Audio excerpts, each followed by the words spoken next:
Goeiedag almal, ons het gister gesels oor daardie gedeelte in 1 Korintiërs 13 vers 7, die liefde bedek alles. Maar die volgende belangrike gedeelte in hierdie vers is, die liefde glo alles. Wat beteken dit? Die woord glo is die Griekse woord pisteo, wat dui op iemand wat sy geloof en vertroue onophoudelik en vasbeslote in iets of iemand plaas. Dit dui op daardie standvastige, gee nie op vertroue wat net die beste verwag. In die lig hiervan kan hierdie uitdrukking glo alles beteken, die liefde glo en vertrou die beste vir enige situasie. Dit beteken geensins dat agape liefde blind of dwaas is nie. Agape liefde sien alles, die goed, die reg en die lelik. Maar omdat agape gevul is met geloof, stoot dit die onmoontlike en die negatiewe realiteite heeltemal op sy. Dit beteken geensins dat agape liefde probleme en situasies ignoreer nie. Nee, agape kyk met 'n geestesoog na alles en sien die beste van God wat daaruit kan kom.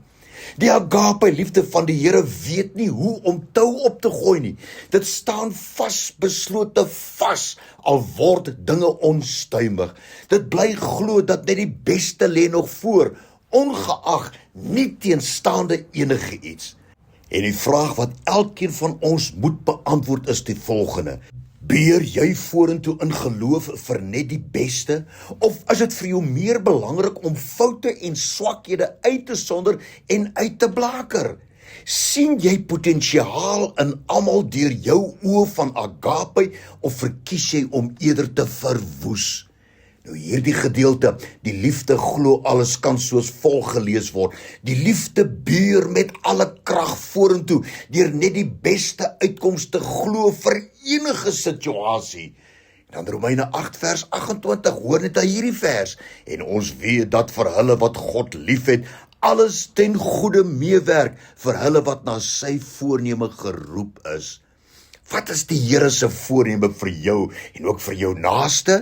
Jeremia 29 vers 11, want ek weet watter gedagtes ek aangaande julle koester, spreek die Here, gedagtes van vrede en nie van onheil nie, om julle 'n hoopvolle toekoms te gee.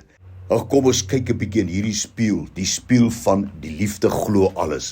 Daardie liefde wat beer met alle krag vorentoe, deur net die beste uitkomste glo vir enige iemand en enige situasie, ja, en ook in jou situasies. En weer eens, onthou, slegs die eenmaal wat jy vandag daarin slaag om hierdie liefde aan jou naaste te betoon, is wat die Here behaag.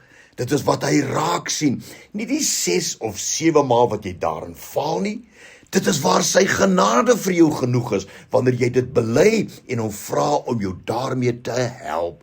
Onthou, die liefde bedek alles, maar ook die liefde glo alles. Dit beer vorentoe, nie teenstaande, ongeag enige iets. Dankie daarvoor, Here, in Jesus naam, amen.